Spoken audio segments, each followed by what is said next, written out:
Jo wanted to lay her head down on that motherly bosom and cry her grief and anger all away. But tears were unmanly weakness, and she felt so deeply injured that she really couldn't quite forgive yet. So she winked hard, shook her head, and said gruffly, because Amy was listening, "It was an abominable thing, and she doesn't deserve to be forgiven." With that she marched off to bed, and there was no merry or confidential gossip that night. Amy was much offended that her overtures of peace had been repulsed, and began to wish she had not humbled herself, to feel more injured than ever, and to plume herself on her superior virtue in a way which was particularly exasperating. Jo still looked like a thundercloud, and nothing went well all day. It was bitter cold in the morning. She dropped her precious turnover in the gutter, and March had an attack of fidgets. Meg was pensive. Beth would look grieved and wistful when she got home, and Amy kept making remarks about people who were always talking about being good, and yet wouldn't try when other people set them a virtuous example. "Everybody's so hateful. I'll ask Laurie to go skating. He is always kind and jolly, and will put me to rights, I know," said Jo to herself, and off she went. Amy heard the clash of skates, and looked out with an impatient exclamation. "There! She promised I should go next time, for this is the last ice we shall have. But it's no use to ask such a crosspatch to take me." "Don't say that. You were very naughty, and it is hard to forgive the loss of her precious little book. But I think she might do it now, and I guess she will if you try her at the right minute," said Meg. "Go after them. Don't say anything till Jo has got good-natured with Laurie. Then take a quiet minute and just kiss her or do some kind thing, and I'm sure she'll be friends again with all her heart." "I'll try," said Amy, for the advice suited her, and after a flurry to get ready, she ran after the friends who were just disappearing over the hill. It was not far to the river, but both were ready before Amy reached them. Jo saw her coming and turned her back. Laurie did not see, for he was carefully skating along the shore, sounding the ice, for a warm spell had preceded the cold snap. "I'll go on the first bend, and see if it's all right before we begin to race," Amy heard him say, as he shot away, looking like a young Russian in his fur-trimmed coat and cap. Jo heard Amy panting after her run, stamping her feet and blowing her fingers as she tried to put her skates on. But Jo never turned, and went slowly zigzagging down the river, taking a bitter, unhappy sort of satisfaction in her sister's troubles. She had cherished her anger till it grew strong, and took possession of her, as evil thoughts and feelings always do unless cast out at once. As Laurie turned the bend, he shouted back, "Keep near the shore. It is not safe in the middle." Jo heard, but Amy was just struggling to her feet and did not catch a word.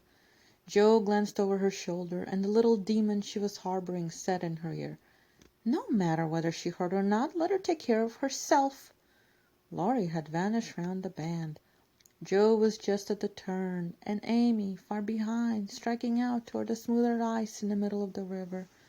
For a minute Jo stood still, with a strange feeling at her heart.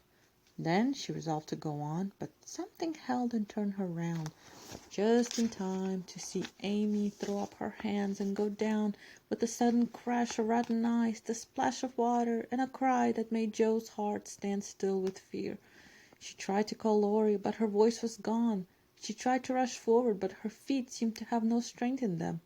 And for a second she could only stand motionless, staring with a terror-stricken face at the little blue hood above the black water. Something rushed swiftly by her, and Laurie's voice cried out, "Bring a rail! Quick, quick!" How she did it she never knew, but for the next few minutes she worked as if possessed, blindly obeying Laurie, who was quite self-possessed, and, lying flat, held Amy up by his arm and hockey stick till Jo dragged a rail from the fence, and together they got the child out, more frightened than hurt. "Now then, we must walk her home as fast as we can. Pile our things on her while I get off these confounded skates," cried Laurie, wrapping his coat around Amy, and tugging away at the straps, which never seemed so intricate before. Shivering, dripping, and crying, they got Amy home, and after an exciting time of it, she fell asleep rolled in blankets before a hot fire. During the bustle, Jo had scarcely spoken, but flown about, looking pale and wild, with her things half off, her dress torn, and her hands cut and bruised by ice and rails and refractory buckles. When Amy was comfortably asleep, the house quiet, and Mrs. March sitting by the bed, she called Jo to her, and began to bind up the hurt hands. "Are you sure she is safe?" whispered Jo, looking remorsefully at the golden head, which might have been swept away from her sight forever under the treacherous ice. "Quite sure, dear. She is not hurt, and won't even take cold, I think. You were so sensible in covering and getting her home quickly," replied her mother cheerfully. "Laurie did it all. I only let her go. Mother, if she should die, it would be my fault." And Jo dropped down beside the bed in a passion of penitent tears, telling all that had happened, bitterly condemning her hardness of heart, and sobbing out her gratitude for being spared the heavy punishment which might have come upon her. "It's my dreadful temper. I try to cure it. I think I have, and then it breaks out worse than ever. Oh, Mother, what shall I do?" cried poor Jo in despair. "Watch and pray, dear. Never get tired of trying, and never think it is impossible to conquer your fault," said Mrs. March, drawing the blousy head to her shoulder and kissing the wet cheek so tenderly that Jo cried harder than ever. "You don't know, you can't guess how bad it is. It seems as if I could do anything when I'm in a passion. I get so savage. I could hurt anyone and enjoy it. I'm afraid I shall do something dreadful some day and spoil my life and make everybody hate me. Oh, Mother, help me, do help me." "I will, my child, I will. Don't cry so bitterly, but remember this day and resolve with all your soul that you will never know another like it. Jo, dear, we all have our temptations, some far greater than yours, and it often takes us all our lives to conquer them. You think your temper is the worst in the world, but mine used to be just like it." "Yours, Mother? Why, you are never angry." And for the moment Jo forgot remorse in surprise. "I've been trying to cure it for 40 years and have only succeeded in controlling it. I am angry nearly every day of my life, Jo, but I've learned not to show it, and I still hope to learn not to feel it, though it may take me another 40 years to do so." The patience and the humility of the face she loved so well was a better lesson to Jo than the wisest lecture, the sharpest reproof. She felt comforted at once by the sympathy and confidence given her. The knowledge that her mother had a fault like hers, and tried to mend it, made her own easier to bear, and strengthened her resolution to cure it, though 40 years seemed rather a long time to watch and pray to a girl of 15. "Mother, are you angry when you fold your lips tight together and go out of the room sometimes when Aunt March scolds or people worry you?" asked Jo, feeling nearer and dearer to her mother than ever before. "Yes, I've learned to check the hasty words that rise to my lips, and when I feel that they mean to break out against my will, I just go away for a minute and give myself a little shake for being so weak and wicked," answered Mrs. March with a sigh and a smile as she smoothed and fastened up Jo's disheveled hair. "How did you learn to keep still? This is what troubles me, for the sharp words fly out before I know what I'm about, and the more I say, the worse I get, till it is a pleasure to hurt people's feelings and say dreadful things. Tell me how you do it, Marmee dear." "My good mother used to help me, as you do us," interrupted Jo with a grateful kiss. "But I lost her when I was a little older than you are, and for years had to struggle on alone, for I was too proud to confess my weakness to anyone else. I had a hard time, Jo, and shed a good many bitter tears over my failures. For in spite of my efforts, I never seemed to get on. Then your father came, and I was so happy that I found it easy to be good. But by and by, when I had 4 little daughters round me and we were poor, then the old trouble began again, for I am not patient by nature, and it tried me very much to see my children wanting anything." "Poor Mother! What helped you then?" "Your father, Jo. He never loses patience, never doubts or complains, but always hopes and works and waits so cheerfully that one is ashamed to do otherwise before him. He helped and comforted me, and showed me that I must try to practice all the virtues I would have my little girls possess, for I was their example. It was easier to try for your sakes than for my own. A startled or surprised look from one of you when I spoke sharply rebuked me more than any words could have done, and the love, respect, and confidence of my children was the sweetest reward I could receive for my efforts to be the woman I would have them copy. "Oh, Mother, if I'm ever half as good as you, I shall be satisfied," cried Joe, much touched. "I hope you will be a great deal better, dear, but you must keep watch over your bosom enemy, as Father calls it, or it may sadden, if not spoil, your life. You have had a warning, remember it, and try with heart and soul to master this quick temper, before it brings you greater sorrow and regret than you have known today."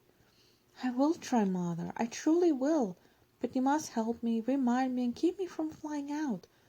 I used to see Father sometimes put his fingers on his lips and look at you with a very kind but sober face, and you always folded your lips tight or went away. Was he reminding you then?" asked Joe softly. "Yes, I asked him to help me so, and he never forgot it, but saved me from many a sharp word by that little gesture and kind look." Joe saw that her mother's eyes filled and her lips trembled as she spoke, and fearing that she had said too much, she whispered anxiously, "Was it wrong to watch you and to speak of it? I didn't mean to be rude, but it's so comfortable to say all I think to you and feel so safe and happy here." "My Joe, you may say anything to your mother, for it is my greatest happiness and pride to feel that my girls confide in me and know how much I love them." "I thought I grieved you." "No, my dear, but speaking of Father reminded me how much I miss him, how much I owe him, and how faithfully I should watch and work to keep his little daughter safe and good for him." "Yet you told him to go, Mother, and didn't cry when he went, and never complain now, or seem as if he needed any help," said Joe, wondering. "I gave my best to the country I love, and kept my tears till he was gone. Why should I complain, when we both have nearly done our duty, and will surely be the happier for it in the end? If I don't seem to need help, it is because I have a better friend even than Father to comfort and sustain me. My child, the troubles and temptations of your life are beginning and may be many, but you can overcome and outlive them all if you learn to feel the strength and tenderness of your heavenly Father as you do that of your earthly one. The more you love and trust him, the nearer you will feel to him, and the less you will depend on human power and wisdom. His love and care never tire or change, can never be taken from you, but may become the source of lifelong peace, happiness, and strength. Believe this heartily and go to God with all your little cares and hopes and sins and sorrows as freely and confidingly as you come to your mother." Joe's only answer was to hold her mother close, and in the silence which followed, the sincerest prayer she had ever prayed left her heart without words, for in that sad yet happy hour she had learned not only the bitterness of remorse and despair, but the sweetness of self-denial and self-control, and, led by her mother's hand, she had drawn near to the friend who welcomes every child with a love stronger than that of any father, tenderer than that of any mother. Amy stirred and sighed in her sleep, and, as if eager to begin at once to mend her fault, Jill looked up with an expression in her face which it had never worn before. "I let the sun go down on my anger. I wouldn't forgive her, and today, if it hadn't been for Laurie, it might have been too late. How could I be so wicked?" said Jill half aloud, as she leaned over her sister, softly stroking the wet hair scattered on the pillow.